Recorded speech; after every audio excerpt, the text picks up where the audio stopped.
Hello students, welcome to chiffon concepts. ప్రపంచ భూగోళ శాస్త్రం. సో వరల్డ్ హిస్టరీలో భాగంగా మాడ్యూల్లో భాగంగా మన క్లాస్ అనేది చూస్తున్నాం కదా. ఇవాళ మనం డిస్కస్ చేసుకునేది ఎర్త్కి సంబంధించి అనమాట. దీనికంటే ముందు ప్రీవియస్ క్లాసుల్లో మనము మన యొక్క విశ్వం పుట్టుక, the birth of our universe అనమాట, మన యూనివర్స్ యొక్క పుట్టుక, అలానే మన సోలార్ సిస్టమ్ సౌర కుటుంబం అనేది ఎలా ఏర్పడింది, ఆ సౌర కుటుంబంలో ఉన్నటువంటి అంశాలు ఏమున్నాయి, ఎటువంటి గ్రహాలు ఉన్నాయి, ఆ గ్రహాలకు సంబంధించిన ఫీచర్స్ అవన్నీ చూసాం కదా. అలానే అస్ట్రాయిడ్స్, గ్రహశకలాలు, కామెట్స్, తోకచుక్కలు, కుయిపర్ బెల్ట్ అంటే ఏంటి, అస్ట్రాయిడ్ బెల్ట్ అంటే ఏంటి, మరగుజ్జు గ్రహాలు ఏ ఉన్నాయి ప్రధానంగా మనకి, ఫ్లూటో కావచ్చు, సెరస్, ఎరిస్, మేకు ఇలా చాలా చూసాం. అవన్నీ ప్రీవియస్ క్లాస్లో చూసాం. ఇప్పుడు మనం డిస్కస్ చేసుకునేది ఎర్త్కి సంబంధించి అనమాట. మన భూమికి సంబంధించి జాగ్రఫీ పరంగా ఎలాంటి అంశాలు పోటీ పరీక్షలు అడుగుతారు అంటే మనకి అవసరం లేని డేటా మొత్తం తీసేసి ఎగ్జాక్ట్గా మనకి ఎక్కడా కూడా ప్రశ్న మిస్ అవ్వకుండా ఎగ్జామ్లో ఎటువంటి ఫ్యాక్ట్స్ అలానే కాన్సెప్ట్స్ కవర్ చేయాలో ఇప్పుడు మనం చూద్దాం. సో ఇక్కడ చూసుకుంటే మనం డిస్కస్ చేసుకునే ఎర్త్ అనమాట. ఎర్త్ అంటే ఏంటి? భూమి. సో భూమి లేదా భూగ్రహం అంటాం మనం. సో భూమి లేదా భూగ్రహం అని చెప్పేసి పిలుస్తాం. మామూలుగా మనకి మన సోలార్ సిస్టమ్ అంటే సౌర కుటుంబం అంటాం కదా. మన సోలార్ సిస్టంలో మొత్తం ఎన్ని గ్రహాలు ఉన్నాయి? సో మొత్తం వచ్చేసి 8 గ్రహాలు ఉన్నాయన్నమాట. 8 గ్రహాలు అయితే ఉన్నాయి. ఇప్పుడు ప్లూటో గ్రహం కాదు. సో ప్లూటో అనేది మరగుజ్జు గ్రహం. ఈ 8 గ్రహాల్లో భూమి కూడా ఒకటి అనమాట. సో భూమి కూడా ఒకటి. ప్రధానంగా మనం చూసుకుంటే మొత్తం 8 గ్రహాలు ఎలా కౌంట్ చేస్తాం మనం? సూర్యుడి దగ్గర నుంచి, అంటే సూర్యుడి దగ్గర నుంచి ఒక్కొక్క గ్రహాన్ని సూర్యుడికి ఎంత డిస్టెన్స్లో ఉంది అక్కడి నుంచి మనం కౌంట్ చేసుకుంటూ పోతాం. అంటే మనం ఎలా కౌంట్ చేస్తాం? ఫర్ ఎగ్జాంపుల్ ఇది సూర్యుడు అనుకోండి, ఇక్కడ సూర్యుడు, ఇక్కడ సన్ ఉన్నాడు అనుకోండి, ఇది సన్ను, తర్వాత మనము మెర్క్యూరీ, తర్వాత వీనస్, సో తర్వాత ఎర్త్ అనమాట, ఎర్త్, తర్వాత మార్సు, సో తర్వాత వచ్చేసి మార్స్ తర్వాత జూపిటరు, తర్వాత సాటర్న్ అంటాం కదా, తర్వాత యురేనస్, తర్వాత నెప్ట్యూన్ అనమాట. ఇలా కౌంట్ చేసుకుంటాం. అవునా కాదా? ఇవి 8 గ్రహాలు అనమాట.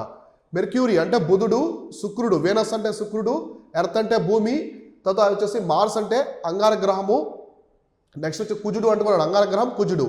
తర్వాత వచ్చేసి జూపిటర్ అనమాట. జూపిటర్ అంటే గురుగ్రహం లేదా బృహస్పతి అంటాం మనం తెలుగులో. తర్వాత వచ్చేసి శనిగ్రహం, సాటర్న్ అంటాం కదా. సో యురేనస్ ఇంద్రుడు అంటాము, నెప్ట్యూను వరుణుడు అలా పిలుస్తాం కదా. సో ఇలా అనమాట. అయితే ఇప్పుడు మన గ్రహం ఎన్నోది? 3వ గ్రహం అనమాట.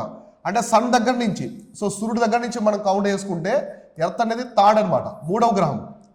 ఎర్త్ అనేది 3వ గ్రహం సూర్యుడి దగ్గర నుంచి మనం చూసుకుంటే. అలానే ఎర్త్ని అంటే సూర్యుడి దగ్గర నుంచి 3వ గ్రహం వరుసలో మనం చూసుకుంటే ఏది, దాని చుట్టూ ఉండే కక్షల్లో భాగంగా, చుట్టూ ఉంటాయి కదా ఆర్బిట్స్, కక్షల్లో భాగంగా. అయితే మనం మొత్తం పరిమాణంలో ఇప్పుడు గ్రహాలు ఉన్నాయి, మనం ఏం చెప్పుకున్నాము? జూపిటర్ అనమాట. గురుగ్రహం అనేది మన సౌర కుటుంబంలోనే అత్యంత పెద్ద గ్రహం, బేస్డ్ ఆన్ దాని యొక్క పరిమాణం అనమాట. సో మొత్తం సైజు ప్రకారం చూసుకుంటే గురుగ్రహం అనేది చాలా పెద్ద గ్రహం. తర్వాత శనిగ్రహము, ఇలా మనం కౌంట్ చేసుకుంటాం, యురేనస్, నెప్ట్యూను, తర్వాత ఎర్త్ అనమాట. కాబట్టి ఈ భూమి అనేది 5వ పెద్ద గ్రహం అనమాట. సో లార్జ్ సైజులో చూసుకుంటే పరిమాణం, సైజ్ అంటే ఏంటి? పరిమాణం.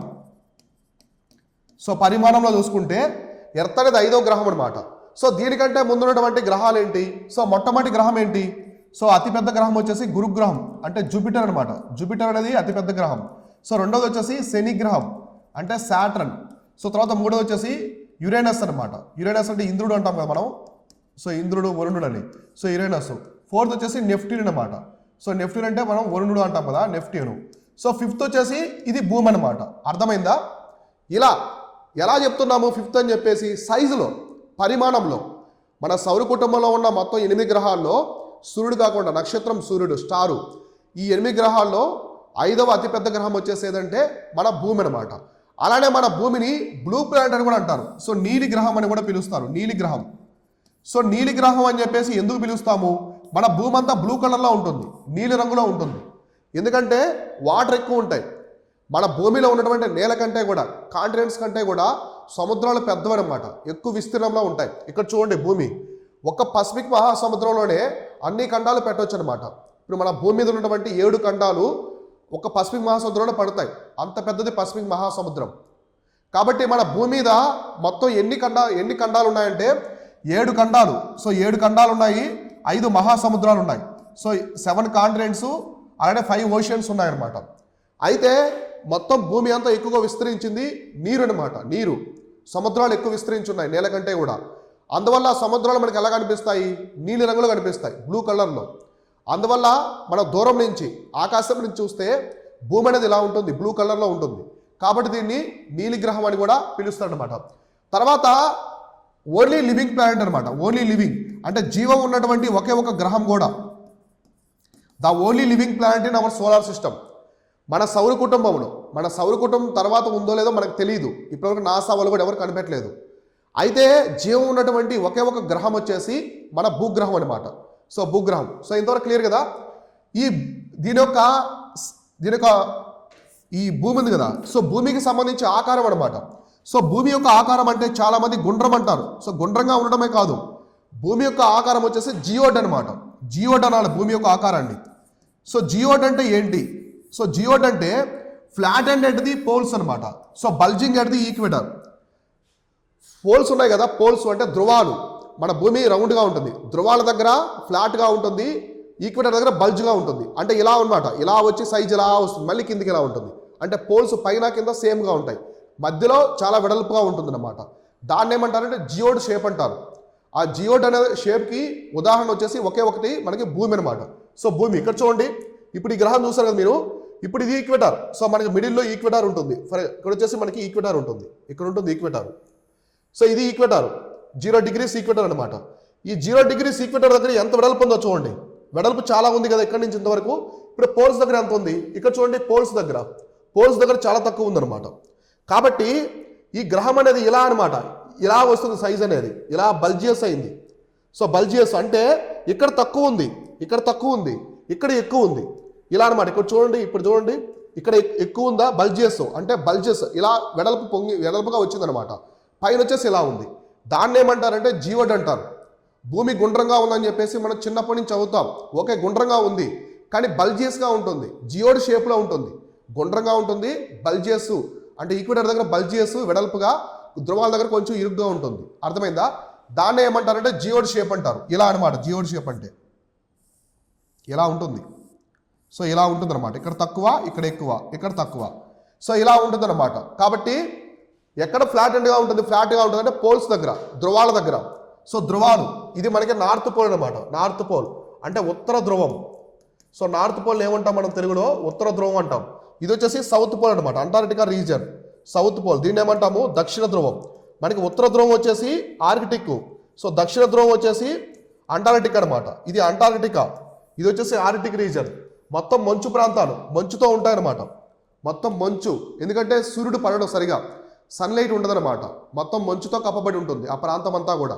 సో కాబట్టి ఇలా పోల్స్ దగ్గర ఫ్లాట్గా ఉంటుంది, ఈక్వేటర్ దగ్గర బల్జియస్ అనమాట, ఎక్కువ విస్తీర్ణంగా ఉంటుంది అనమాట. ఓకేనా? తర్వాత ఇక్కడ చూడండి, earth lies in the Goldilocks zone అనమాట. ఇది చాలా ఇంపార్టెంట్. చూడండి, గోల్డిలాక్స్ జోన్. సో ఈ మధ్య ఎగ్జామినేషన్లు ఎక్కువ అడుగుతున్నారు దీనికి సంబంధించి. గోల్డిలాక్స్ ప్రాంతం అనమాట. సో గోల్డిలాక్స్ ప్రాంతం ఏంటి అసలు? ఈ గోల్డిలాక్స్ ప్రాంతం అంటే ఏంటంటే water can exist in the liquid state అనమాట.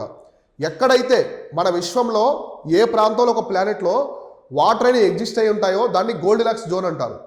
ఇది కూడా ఎలా ఉండాలంటే దానికి ఒక క్రైటీరియా ఉంది. గోల్డిలాక్స్ జోన్కి ఒక క్రైటీరియా ఉందన్నమాట. ఎలా అంటే ఇది స్టార్ అనమాట. ఒక స్టార్ ఉంది, స్టార్ చుట్టూ తిరుగుతున్నారు గ్రహం అనేది. స్టార్ చుట్టూ గ్రహాలు తిరుగుతూ ఉంటాయి. సో ఫర్ ఎగ్జాంపుల్ ఎలా తిరుగుతున్నాయి గ్రహాలు? సో ఇక్కడ గ్రహం ఉంది, ఇక్కడ 3వ కక్షలో గ్రహం ఉందనుకోండి, ఎర్త్ లాగా. సో ఇది గోల్డిలాక్స్ జోన్ అనొచ్చు. ఎప్పుడు? ఈ స్టారు అంటే దాని మీద సూర్యకాంతి పడుతుంది, అయినప్పటికీ అక్కడ జీవం బతకడానికి అవకాశం ఉంది. అలానే అక్కడ వాటర్ కూడా ఉన్నాయి, నీరు కూడా అక్కడ ఎగ్జిస్ట్ అయి ఉందన్నమాట. దాన్ని ఏమంటారంటే గోల్డిలాక్స్ జోన్. సో కాబట్టి ఈ గ్రహం అనేది గోల్డిలాక్స్ జోన్లో ఉంది. అవునా కాదా? ఇప్పుడు మన భూమి గోల్డిలాక్స్ జోన్లో ఉందా లేదా? మన భూమి మీద వాటర్ ఉన్నాయి, మనకి స్టార్ ఉంది, నక్షత్రం ఉంది, సన్, సూర్యుడు ఉన్నాడు. సూర్యుడి నుంచి మనకి కాంతి వస్తుంది, జీవం బతికుంది, వాటర్ ఉంది. కాబట్టి ఎర్త్ అనేది గోల్డిలాక్స్ జోన్లో ఉంది. రేపు ఎవరైనా నాసా వాళ్ళు, ఇస్రో వాళ్ళు కనిపెట్టారనుకోండి ఒక గ్రహం మీద వాటర్ ఉన్నాయని చెప్పేసి, దాన్ని కూడా గోల్డిలాక్స్ జోన్లో ఉందని చెప్తారు. ఆ నక్షత్రానికి గోల్డిలాక్స్ జోన్లో ఆ గ్రహం ఉందని చెప్తుంటారు. ఈ మధ్య చాలా కనిపెట్టారు, కొన్ని గ్రహాల మీద వాటర్ ఉందని చెప్పేసి. అలానే దాని మీద జీవం కూడా బతుకుండాలి, జీవం ఉందా అవన్నీ కూడా చెక్ చేస్తారనమాట. ఇప్పుడు మన ఎర్త్ అయితే గోల్డిలాక్స్ జోన్లో ఉందన్నమాట. మనకి నక్షత్రం ఉంది, వాటర్ ఉన్నాయి, జీవం కూడా ఉంది. ఓకేనా? క్లియర్ కదా గోల్డిలాక్స్ జోన్ అంటే ఏంటని? ఇవన్నీ కూడా మన ఎర్త్కి సంబంధించింది అనమాట. అయితే మన ఎర్త్ని వీనస్ అనమాట, వీనస్. సో వీనస్ గ్రహం రెండవది అంటే శుక్రుడు. శుక్రుడు అంటాం కదా, శుక్రుడు ఎర్త్ ఒకే సైజులో ఉంటాడనమాట. చూడడానికి శుక్రుడు భూమి అనేది పరిమాణంలో కానీ మొత్తం లక్షణాలు సేమ్గా ఉంటుంది. కానీ భూమి మీద జీవం ఉంది, వీనస్ మీద జీవం లేదు. వీనస్ అనేది మన యొక్క సౌర కుటుంబంలోనే అత్యంత వేడి గ్రహం. ఎందుకంటే సూర్యుడికి దగ్గరగా ఉన్న మెర్క్యూరీ కంటే కూడా వేడిగా ఉంటుంది. దాని మొత్తం వర్షం పడితే నీరు పడతాయి, నీటి బొట్లు పడతాయి అన్నమాట, నీటి చుక్కలు. కానీ వీనస్ మీద సల్ఫ్యూరిక్ యాసిడ్ పడుతుంది, గాఢ సల్ఫ్యూరిక్ యాసిడ్ పడుతుంది. దాని మొత్తం నేల మీద అంతా కూడా ఆ వీనస్ గ్రహం అంతా కూడా యాసిడ్ ఉంటుంది, యాసిడ్. అందువల్ల అది అత్యంత వేడిగా ఉంటుంది. కానీ పరిమాణంలో భూమిలాగా ఉంటుంది చూడడానికి. కాబట్టి దీన్ని ఏమంటారంటే ఎర్త్ ట్విన్స్ అంటారు. ఎర్త్ ట్విన్ అంటారు, అంటే భూమి కవల అంటారు. చూడడానికి భూమిలాగే ఉంటుంది, కవల పిల్లల్లాగే ఉంటారు ఇద్దరు, అంటే చూడడానికి అనమాట. భూమి యొక్క కవల అని చెప్పేసి పిలుస్తారు. ఆ వీనస్ అనేది hottest planet in the solar system. దీన్ని ఇంకా మార్నింగ్ స్టార్, ఈవినింగ్ స్టార్ కూడా పిలుస్తారు వీనస్ని. మనకి ఈవినింగ్ టైంలో ఒక స్టార్ కనిపిస్తూ ఉంటుంది, ఆకాశంలో మెరుస్తూ ఉంటుంది, చాలా ప్రకాశవంతంగా ఉంటుంది. అదే వీనస్ అనమాట. మనకి ఆకాశంలో చూడండి ఈవినింగ్ టైంలో కనిపిస్తూ ఉంటుంది. కాబట్టి దాన్ని ఈవినింగ్ స్టారు, మార్నింగ్ స్టార్ కూడా పిలుస్తారు దేన్ని, వీనస్ని. కాబట్టి ఇక్కడ భూమి యొక్క కవల అని ఏ గ్రహాన్ని పిలుస్తారంటే వీనస్ని పిలుస్తారనమాట. అయితే మన భూమి అనేది డెన్సెస్ట్ ప్లానెట్ అనమాట. అంటే సాంద్రత ఎక్కువగా ఉన్నటువంటి ఆ గ్రహం కూడా మన సౌర కుటుంబంలో ఈ యొక్క భూమి అనమాట. ఇంతవరకు క్లియర్ కదా? ఇలా భూమికి సంబంధించింది. తర్వాత వచ్చేసి ఇక్కడ చూడండి, ఆల్రెడీ చెప్పుకున్నాం కదా, డెన్సెస్ట్ ప్లానెట్ అనమాట. మన మొత్తం సౌర కుటుంబంలో ఎక్కువ డెన్సిటీ, డెన్సిటీ సాంద్రత ఎక్కువగా ఉన్నది వచ్చేసి ఇదే అనమాట. సాంద్రత ఎక్కువగా ఉండే గ్రహము మొత్తం మన 8 గ్రహాల్లో భూమి అనమాట. ఎందుకంటే మనకి వాటర్, కాంటినెంట్స్ ఇవన్నీ ఎక్కువగా ఉంటాయి. తర్వాత వచ్చేసి speed of rotation around the axis is maximum at the equator and decrease at the poleward అనమాట. ఇప్పుడు రొటేషన్ అనమాట, రెవల్యూషన్ కాదు. మనకి రొటేషన్, రెవల్యూషన్ రెండు ఉంటాయి, మనం తర్వాత డిస్కస్ చేసుకుందాం. సో ఫస్ట్ రొటేషన్ అంటే భూభ్రమణం.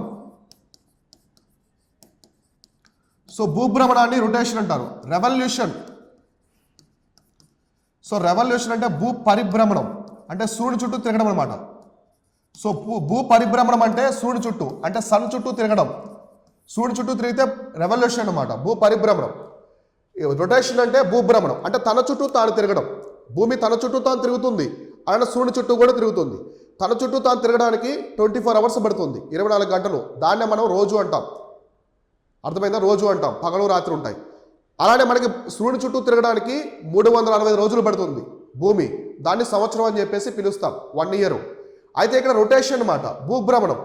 భూమి తన చుట్టూ తాను తిరుగుతూ ఉంటుంది. ఇప్పుడు మనకు తెలుస్తుందా భూమి తిరుగుతుందని? తెలియదు, చాలా స్లోగా తిరుగుతూ ఉంటుంది. స్లోగా అంటే మన బైక్ మీద వెళ్తుంది కాదు, చాలా వేగంగానే తిరుగుతుంది. కానీ మనకి 1700 అలా తిరుగుతుంది అనమాట, 1700 kmph అలా తిరుగుతుంది. కానీ మనకి తెలియదు అనమాట, మనకి ఎక్కడ కూడా అబ్జర్వ్ చేయలేం భూమి అనేది తిరుగుతూ ఉందని. కానీ భూమి తిరుగుతూ ఉంటుంది, ఈ భూమి తిరుగుతూ ఉంటుంది. అయితే భూమి తిరిగేటప్పుడు దాని యొక్క స్పీడు మ్యాక్సిమం వచ్చేసి ఎక్కడ ఉంటుందంట, ఈక్వేటర్ అంటే భూమధ్య రేఖ. సో భూమధ్య రేఖ దగ్గర భూమి తిరిగేటప్పుడు వేగం ఎక్కువగా ఉంటుంది.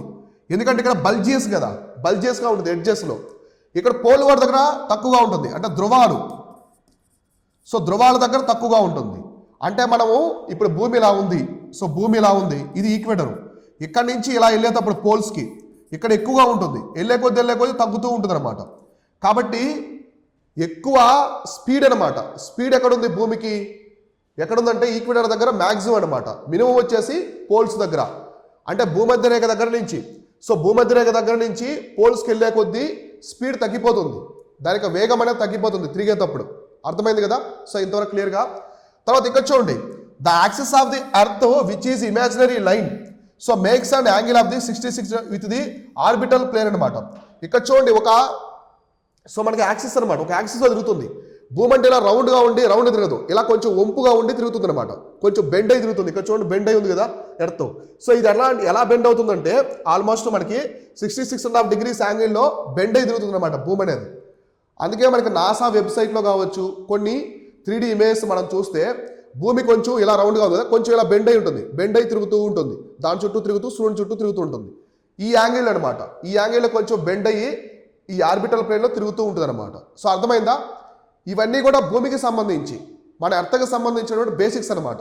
సో దాన్ని బ్లూ ప్లానెట్ అంటారు, పరిమాణంలో 5వ ప్లానెట్, సూర్యుడి నుంచి 3వ ప్లానెట్, 3వ గ్రహము. సో భూమిలో డెన్సెస్ట్ ప్లానెట్ అనమాట, సాంద్రత ఎక్కువగా ఉన్నటువంటి ప్లానెట్. ఇవన్నీ చూసాం కదా, ఇంతవరకు క్లియర్ కదా. భూమికి సంబంధించినటువంటి బేసిక్స్ ఇవన్నీ కూడా అర్థమయ్యాయి కదా మీకు.